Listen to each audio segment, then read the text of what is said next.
ఈ మొబైల్ యొక్క స్పెసిఫికేషన్స్లో నాకు 3 విషయాల్లో డిసప్పాయింట్మెంట్ అనిపించింది. హాయ్, వెల్కమ్ టు టెక్ కవి. నేను మీ కీర్తిసాగర్. నథింగ్ మొబైల్ బ్రాండ్ మన ఇండియాలోకి లాంచ్ అయ్యి ఇప్పటికి 3 సంవత్సరాలుగా వస్తుంది. ఈ 3 సంవత్సరాల్లో వీళ్ళు ఒక 5 మొబైల్ బ్రాండ్స్ని అయితే లాంచ్ చేశారు. ఈ నథింగ్ బ్రాండ్ మన ఇండియాలోకి రావడానికి, సక్సెస్ అవ్వడానికి పెద్ద టైం అయితే పట్టలేదు. ఒక ఇండియాలోనే కాదు, గ్లోబల్గా కూడా ఈ మొబైల్ సక్సెస్ అవ్వడానికి పెద్ద టైం ఏం పట్టలేదు. దీనికి మెయిన్గా 2 రీజన్స్ ఉన్నాయి. ఒకటి వీళ్ళ నథింగ్ ఓఎస్ అయితే, సెకండ్ వచ్చేసి వీళ్ళ మొబైల్స్ యొక్క డిజైన్స్ చాలా యూనిక్గా ఉండడమే. అప్పటి వరకు రెగ్యులర్గా ఉన్న మొబైల్ ఫోన్ యొక్క డిజైన్స్ అన్నిటికీ బోర్ కొట్టేసిన జనాలంతా మ్యాక్సిమం ఈ మొబైల్ ఫోన్స్కి అయితే అట్రాక్ట్ అయ్యారు. దీనివల్ల ఈ మొబైల్ యొక్క సేల్స్ కూడా గ్రాడ్యువల్గా ఇంప్రూవ్ అయ్యాయి. అందువల్ల చాలా తొందరగా ఈ బ్రాండ్ అయితే సక్సెస్ అయింది. ఈ 2 కారణాలే కాదు, ఈ నథింగ్ బ్రాండ్ యొక్క సక్సెస్ వెనుక మెయిన్ రీజన్ ఇంకొకటి అయితే ఉంది. అదేంటంటే నథింగ్ ఫోన్ ఫౌండర్ అయినటువంటి కార్ల్ పే ఒకప్పుడు OnePlus బ్రాండ్ యొక్క కో-ఫౌండర్గా ఉండేవారు. అక్కడి నుంచి విడిపోయి వచ్చి ఈ నథింగ్ బ్రాండ్ని స్టార్ట్ చేసి సక్సెస్ అవ్వడానికి ఇతనికి పెద్ద టైం ఏం పట్టలేదు. అయితే నథింగ్ బ్రాండ్ నుంచి తీసుకొచ్చిన వీళ్ళ మొబైల్స్ అన్నీ కూడా మిడ్ రేంజ్లోనే తీసుకొచ్చారు. అంటే వీళ్ళ మొబైల్స్ అన్నీ కూడా ఒక 20,000 రూపీస్ పైన కొంచెం అటు ఇటుగా ఉండేటివి. ఇప్పుడు ఈ నథింగ్ బ్రాండ్ వీళ్ళ లైనప్లో ఫ్లాగ్షిప్ మొబైల్స్ని కూడా తీసుకురావాలనే ఆలోచనతో ఉంది. అలాగే వీళ్ళకి బడ్జెట్ సెగ్మెంట్ని వదులుకోవడం కూడా ఇష్టం లేదు. కాబట్టి వీళ్ళు ఒకేసారి ఈ 2 సెగ్మెంట్స్లో ఎంటర్ అవ్వడం కష్టం అవుతుంది కాబట్టి అది బ్రాండ్ వాల్యూకి కూడా దెబ్బ అవుతుంది. కాబట్టి వీళ్ళు బడ్జెట్ సెగ్మెంట్లో మొబైల్స్ని లాంచ్ చేసుకోవడానికి ఒక కొత్త బ్రాండింగ్తో అయితే ఒక సిస్టర్ బ్రాండ్ని అయితే లాంచ్ చేసుకున్నారు. అదే సిఎంఎఫ్ అంటే ఏం లేదు, కలర్, మెటీరియల్, ఫినిష్. ఈ సిఎంఎఫ్ బ్రాండ్ కింద లాస్ట్ ఇయర్ అయితే వీళ్ళు సిఎంఎఫ్ ఫోన్ 1 అనే మోడల్ని అయితే తీసుకొచ్చారు. అది బాగానే సక్సెస్ అయింది. ఒకే ఒక మైనస్ పాయింట్ ఏంటంటే ఆ మొబైల్తో పాటు బాక్స్లో ఛార్జర్ని ప్రొవైడ్ చేయట్లేదు. ఇది వీళ్ళకి నథింగ్ మొబైల్స్లో కూడా అలవాటే. కానీ ఈ సిఎంఎఫ్ మోడల్ వచ్చేసరికి బడ్జెట్ సెగ్మెంట్లో స్టార్ట్ అవుతుంది. నథింగ్ ఫోన్స్ కంటే చాలా తక్కువ ప్రైస్లో, ఈ ప్రైస్ రేంజ్లో కస్టమర్స్కి బాక్స్లో ఛార్జర్ ఇవ్వడం అనేది చాలా ఇంపార్టెంట్ ఆస్పెక్ట్ అనమాట. ఈ సంవత్సరం మనకు సిఎంఎఫ్ బ్రాండింగ్లో సిఎంఎఫ్ ఫోన్ 1కి సక్సెసర్గా సిఎంఎఫ్ ఫోన్ 2 అయితే తీసుకురావాల్సి ఉంది. కానీ వీళ్ళు సిఎంఎఫ్ ఫోన్ 2 గురించి ఏ ఇన్ఫర్మేషన్ లేకుండా డైరెక్ట్గా అయితే సిఎంఎఫ్ ఫోన్ 2 ప్రోని అయితే తీసుకొస్తున్నారు. ఇది ఒకటే కాదు, ఈ మొబైల్తో పాటు వీళ్ళు సిఎంఎఫ్ బ్రాండింగ్లో బ్లూటూత్ బడ్స్ని కూడా తీసుకురాబోతున్నారు. కాకపోతే వీళ్ళు ఈ బ్రాండ్ నథింగ్ యొక్క సబ్ బ్రాండే కాబట్టి ఈ సిఎంఎఫ్లో లాంచ్ చేస్తున్న మోడల్స్ని ఎలా పడితే అలా తీసుకురాకుండా మంచి యూనిక్ డిజైన్తో అయితే తీసుకొస్తున్నారు. ఇందులో వీళ్ళు లాంచ్ చేస్తున్న మొబైల్స్ నథింగ్ మోడల్స్ కంటే కూడా చాలా యూనిక్గా ఉంటున్నాయి. వీళ్ళు ఫోన్ 1ని లాంచ్ చేసినప్పుడే ఆ మొబైల్ యొక్క బ్యాక్ ప్యానెల్ రిమూవ్ చేసి రీప్లేస్ చేసుకునే విధంగా అయితే తీసుకొచ్చారు. దానికి అవసరమైనటువంటి టూల్స్ని కూడా వీళ్ళు బాక్స్లోనే ప్రొవైడ్ చేశారు.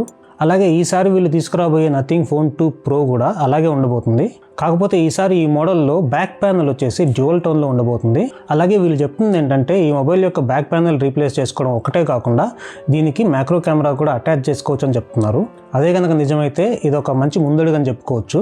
సో ఈరోజు మనం ఈ సిఎంఎఫ్ ఫోన్ 2 ప్రోకి సంబంధించిన స్పెసిఫికేషన్స్తో పాటు ప్రైసెస్ని కూడా మాట్లాడుకుందాం. ఆల్రెడీ మనకు సిఎంఎఫ్ఏ డైరెక్ట్గా కొన్ని స్పెసిఫికేషన్స్ అయితే కన్ఫర్మ్ చేసింది. అవే కాకుండా కొన్ని ఎక్స్టర్నల్ సోర్సెస్ ద్వారా కొన్ని డీటెయిల్స్ అయితే బయటకు వచ్చాయి. అవి కూడా మనం ఈ వీడియోలో కవర్ చేసుకుందాం.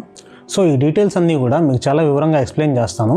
దాని ప్రకారం మీరు ఈ మోడల్ తీసుకోవచ్చా లేదా ఇదే ప్రైస్లో ఇంకేదన్నా మోడల్ సెలెక్ట్ చేసుకోవాలా అనే డెసిషన్ అయితే తీసుకోవచ్చు. ముందుగా మనం డిస్ప్లే గురించి చూసుకున్నట్లయితే ఇందులో 6.7 ఇంచ్ డిస్ప్లే ప్రొవైడ్ చేస్తున్నారు. ఇది AMOLED ఫుల్ హెచ్డి డిస్ప్లే అనమాట. విత్ 120 Hz రిఫ్రెష్ రేట్ ఉండబోతుంది. టచ్ శాంప్లింగ్ రేటు 1000 Hz అయితే ఉండబోతున్నట్లు తెలుస్తుంది. ఇది మనకు పంచ్ హోల్తో అయితే ఈ డిస్ప్లే వస్తుంది. ఫ్లాట్ డిస్ప్లేని ప్రొవైడ్ చేస్తున్నారు. కర్వ్డ్ డిస్ప్లే కాదు, క్వాడ్ కర్వ్ డిస్ప్లే కూడా కాదు.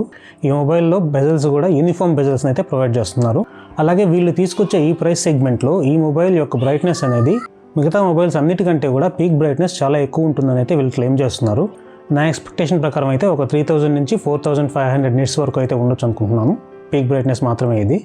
రెగ్యులర్ బ్రైట్నెస్ లెవెల్స్ 1000 నిట్స్ వరకు అయితే రీచ్ అవుతాయి. ఇక స్పీకర్స్ విషయానికి వస్తే స్టీరియో స్పీకర్స్ ప్రొవైడ్ చేస్తున్నారు. డాల్బీ అట్మాస్ సపోర్ట్ అయితే ఉండకపోవచ్చు. ఇక ప్రాసెసర్ విషయానికి వస్తే ఇందులో వీళ్ళు MediaTek Dimensity 7300 Pro ప్రాసెసర్ని అయితే వాడుతున్నారు. వీళ్ళ ప్రీవియస్ మోడల్ అయినటువంటి సిఎంఎఫ్ ఫోన్ 1లో వీళ్ళు MediaTek Dimensity 7300 ప్రాసెసర్ని వాడారు. ఇందులో 7300 Pro అంటున్నారు. దానికి దీనికి పెద్దగా ఏం డిఫరెన్స్ ఉండదు. క్లాక్ స్పీడ్ మాత్రం కొంచెం బెటర్గా ఉంటుందని చెప్తున్నారు. అంటే ప్రీవియస్గా వాడిన 7300 ప్రాసెసర్ కంటే ఈ ప్రో ప్రాసెసర్ వచ్చేసి CPU పరంగా 10% బెటర్ పర్ఫార్మెన్స్ని, GPU పరంగా 5% బెటర్ పర్ఫార్మెన్స్ని అయితే ప్రొవైడ్ చేస్తుందని చెప్తున్నారు. అలాగే ఈ ప్రాసెసర్లో MediaTekకి సంబంధించినటువంటి 6th generation neural processing units కూడా ఉండబోతున్నాయి. ఈ మొబైల్ యొక్క స్పెసిఫికేషన్స్లో నాకు 3 విషయాల్లో డిసప్పాయింట్మెంట్ అనిపించింది. అవేంటంటే ఫస్ట్ వన్, ఇందులో IP64 వాటర్ రెసిస్టెంట్ అయితే ప్రొవైడ్ చేస్తున్నారు. ఈ ప్రైస్ సెగ్మెంట్లో మిగతా బ్రాండ్స్ అన్నీ కూడా మినిమం IP68 అయితే ప్రొవైడ్ చేస్తున్నాయి. సెకండ్ ఏంటంటే ఇందులో వీళ్ళు 3.5mm జాక్ అయితే ప్రొవైడ్ చేయట్లేదు. ఆడియో ఫైల్స్కి ఇది ఒక పెద్ద డిసప్పాయింట్మెంట్ అనే చెప్పుకోవాలి. నెక్స్ట్ థర్డ్ పాయింట్ వచ్చేసరికి ఇందులో UFS 2.2 స్టోరేజ్ టైప్ని అయితే ప్రొవైడ్ చేస్తున్నారు. మిగతా బ్రాండ్స్ అన్నీ కూడా ఈ ప్రైస్ రేంజ్లో మినిమం 3.1 ప్రొవైడ్ చేస్తున్నాయి, కొన్ని అయితే 4.1 కూడా ప్రొవైడ్ చేస్తున్నాయి. దీనికి సంబంధించి కాల్పే అయితే ఒక క్లారిఫికేషన్ అయితే ఇచ్చారు. అదేంటంటే ఈ 2.2కి 3.1కి పెద్దగా డిఫరెన్స్ ఉండదని అయితే చెప్తున్నారు. అలాగే వీళ్ళ ఓఎస్ యూఐ అనేటివి క్లీన్గా ప్రొవైడ్ చేస్తారు కాబట్టి దానివల్ల కూడా UFS 2.2 స్టోరేజ్ అయితే సరిపోతుందని చెప్తున్నారు. అలాగే వీళ్ళ ఓఎస్ ఆప్టిమైజేషన్ కూడా చాలా బాగుంటుంది, ప్లస్ అప్డేట్స్ కూడా ఎప్పటికప్పుడు ప్రొవైడ్ చేస్తుంటారు కాబట్టి అదేం పెద్ద మ్యాటర్ ఏం కాదని చెప్తున్నారు. ఒకవేళ నిజంగానే UFS 2.2కి 3.1కి పెద్దగా డిఫరెన్స్ లేకపోయినా, అదేం పెద్ద మ్యాటర్ కాకపోయినా కూడా వీళ్ళు ఈ ప్రైస్ సెగ్మెంట్లో UFS 2.2ని ప్రొవైడ్ చేసి ఈ మొబైల్ని మార్కెట్ చేసుకోవడం కొంతవరకు కష్టమే అవుతుంది. వీళ్ళు ఇలాంటి చిన్న చిన్న రూకీ మిస్టేక్స్ వల్ల వీళ్ళ బ్రాండ్ వాల్యూని అయితే కొంతవరకు కోల్పోతూ వస్తారు క్రమంగా. అలా జరగకుండా ఉండాలంటే కొంతవరకు మార్కెట్ స్టాండర్డ్స్ని అయితే మెయింటైన్ చేయాల్సి ఉంటుంది. వీళ్ళు ఆల్రెడీ CMF Phone 1కి సంబంధించిన నెగిటివ్ ఫీడ్బ్యాక్ని కస్టమర్స్ దగ్గర నుంచి ప్లస్ క్రియేటర్స్ దగ్గర నుంచి ఈక్వల్గా రిసీవ్ చేసుకుని ఈ CMF Phone 2లో అయితే దానికి తగినటువంటి ఇంప్రూవ్మెంట్స్ అయితే తీసుకొచ్చారు. కానీ ఇప్పుడు నేను చెప్పినటువంటి ఈ విషయాల్లో కూడా మాక్సిమం అందరి దగ్గర నుంచి అయితే నెగిటివిటీ అయితే వచ్చే అవకాశం ఉంది. ఈ విషయాల్లో కూడా వీళ్ళు నెక్స్ట్ టైం ఇంప్రూవ్ చేసుకుంటే బాగుంటుందని నా ఒపీనియన్. నెక్స్ట్ ఇందులో వీళ్ళు LPDDR4X ర్యామ్ని ప్రొవైడ్ చేస్తున్నారు. ఈ మొబైల్ హైబ్రిడ్ సిమ్ స్లాట్తో వస్తుంది. కావాలనుకుంటే మెమరీ కార్డ్ యాడ్ చేసుకుని 1 TB వరకు అయితే స్టోరేజ్ని ఎక్స్పాండ్ చేసుకునే అవకాశం అయితే ఉంటుంది. ఇక కెమెరాస్ విషయానికి వచ్చేసరికి ఇందులో వీళ్ళు రియర్ సైడ్ ట్రిపుల్ కెమెరా సెటప్ని అయితే తీసుకొస్తున్నారు. వీళ్ళ ప్రీవియస్ మోడల్లో అయితే డ్యూయల్ కెమెరా సెటప్ ఉండేది. ఈ ట్రిపుల్ కెమెరా సెటప్లో వీళ్ళు సెకండరీ కెమెరా ఏదైతే ప్రొవైడ్ చేస్తున్నారో అది 2x ఆప్టికల్ జూమ్తో వచ్చేటువంటి టెలిఫోటో లెన్స్ని అయితే ప్రొవైడ్ చేస్తున్నారు. ఈ సెకండరీ కెమెరాని వీళ్ళు ఎక్స్ట్రాగా ఇంక్లూడ్ చేశారు ఈ మోడల్లో. ఇది వచ్చేసి 50 మెగాపిక్సెల్ టెలిఫోటో లెన్స్ అనమాట. ఇది ఒక పెద్ద ప్లస్ పాయింట్ ఈ మొబైల్కి. ఇందులో మీరు మంచి రిజల్ట్స్ అయితే ఎక్స్పెక్ట్ చేయొచ్చు. ఇక మెయిన్ కెమెరా విషయానికి వచ్చేసరికి మెయిన్ కెమెరా కూడా 50 MP కెమెరానే ఉంటుంది. ఇది సోనీ కానీ శాంసంగ్ కానీ సెన్సార్ ఉండేటువంటి అవకాశం ఉంది. ఇక థర్డ్ కెమెరా విషయానికి వచ్చేసరికి ఇందులో వీళ్ళు 8 మెగాపిక్సెల్ అల్ట్రా వైడ్ సెన్సార్ని అయితే ప్రొవైడ్ చేస్తున్నారు. అలాగే ఫ్రంట్ కెమెరాను చూసుకున్నట్లయితే ఇందులో 16 MP కానీ 32 MP కానీ ఫ్రంట్ కెమెరాని ప్రొవైడ్ చేస్తున్నారు. ఇక బ్యాటరీ విషయానికి వచ్చేసరికి 5000 mAh బ్యాటరీని అయితే ప్రొవైడ్ చేస్తున్నారు. ఇది కూడా ఒక రకంగా చూస్తే డిసప్పాయింట్మెంట్ అనే చెప్పుకోవాలి. ఎందుకంటే ఇప్పుడు ఈ ప్రైస్ సెగ్మెంట్లో రఫ్గా 6000 వరకు అయితే బ్యాటరీ కెపాసిటీస్ అన్ని బ్రాండ్స్ యొక్క మోడల్స్ ప్రొవైడ్ చేస్తున్నాయి. ప్లస్ ఇందులో వీళ్ళు 33 వాట్ ఫాస్ట్ ఛార్జింగ్ సపోర్ట్ అయితే ప్రొవైడ్ చేస్తున్నారు. ఛార్జర్ని కూడా బాక్స్లోనే ప్రొవైడ్ చేస్తున్నారు. బాక్స్లో ఛార్జర్తో పాటు క్లియర్ కేస్ని కూడా ప్రొవైడ్ చేస్తున్నారు. నెక్స్ట్ ఆపరేటింగ్ సిస్టమ్ విషయానికి వచ్చేసరికి ఇందులో Android 15 OS అయితే ప్రొవైడ్ చేస్తారు. ఇది Nothing OS 3.11తో అయితే వస్తుంది బాక్స్లో మీరు కొన్నప్పుడు.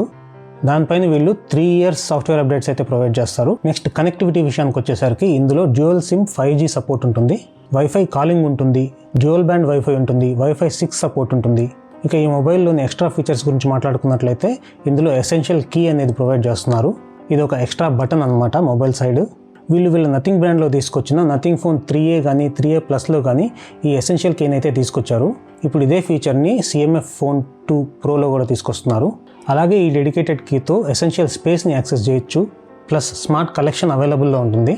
ఇక గేమ్స్ విషయానికి వచ్చేసరికి ఇందులో BGMI 120 FPS సపోర్ట్ అయితే ఆడుకోవచ్చు అంటున్నారు.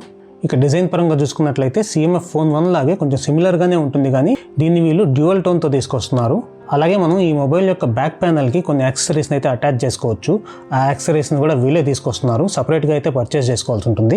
ఈ మొబైల్ని వీళ్ళు 4 కలర్స్లో తీసుకొచ్చే అవకాశం ఉంది.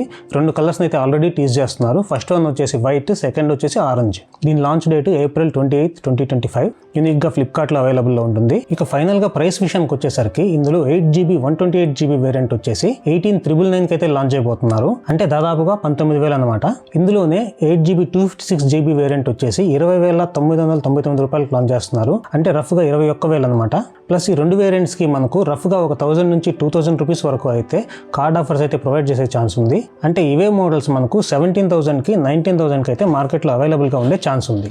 సో ఈ ప్రైస్ రేంజ్లో వీళ్ళు ప్రొవైడ్ చేసే స్పెసిఫికేషన్స్ ప్రకారం చూసుకుంటే ఇది ఖచ్చితంగా మంచి మొబైల్ అని చెప్పుకోవాలి. చాలా వరకు ఫీచర్స్ వీళ్ళు ప్రొవైడ్ చేసేటివన్నీ కూడా ఫస్ట్ ఇన్ ద సెగ్మెంట్ అని చెప్పుకోవచ్చు. 1-2 చిన్న మైనస్ పాయింట్స్ తప్పితే ఈ మొబైల్ అయితే స్పెసిఫికేషన్స్ ప్రకారం చాలా బాగుంది. అలాగే వీళ్ళు Phone 2 Proతో పాటు Phone 2ని అసలు తీసుకొస్తారా లేదా, తీసుకొస్తే ఎప్పుడు తీసుకొస్తారు, ఏ ప్రైస్ సెగ్మెంట్లో తీసుకొస్తారు, ఎలాంటి స్పెసిఫికేషన్స్ ప్రొవైడ్ చేస్తారు అనే డీటెయిల్స్ కూడా మన ఛానల్లో తప్పకుండా కవర్ చేస్తాను. ఈ Phone 2 Proకి సంబంధించిన unboxing video plus full detailed review video కూడా మన ఛానల్లో పోస్ట్ చేయడానికి అయితే ట్రై చేస్తాను. కాబట్టి ఇలాంటి ఇంట్రెస్టింగ్ వీడియోస్ కోసం మన ఛానల్కి అయితే తప్పకుండా సబ్స్క్రైబ్ చేసుకోండి. సో ఈ మొబైల్ యొక్క స్పెసిఫికేషన్స్ మీకు ఎలా అనిపించాయి? మీరు ఆల్రెడీ నథింగ్ ఫోన్లో ఏదో ఒక మోడల్ కానీ లేకపోతే CMF Phone 1 కానీ ఆల్రెడీ వాడుతున్నట్లయితే వాటికి సంబంధించిన ఎక్స్పీరియన్స్ ఎలా ఉందనేది కామెంట్ సెక్షన్లో తప్పకుండా తెలియజేయండి. మన యూజర్స్ కూడా చూసి తెలుసుకుంటారు. ఈ వీడియో మీకు నచ్చినట్లయితే లైక్ చేయడం మర్చిపోవద్దు. నెక్స్ట్ మరొక ఇంట్రెస్టింగ్ వీడియోలో మళ్ళీ కలుసుకుందాం. అంతవరకు సెలవు. బై.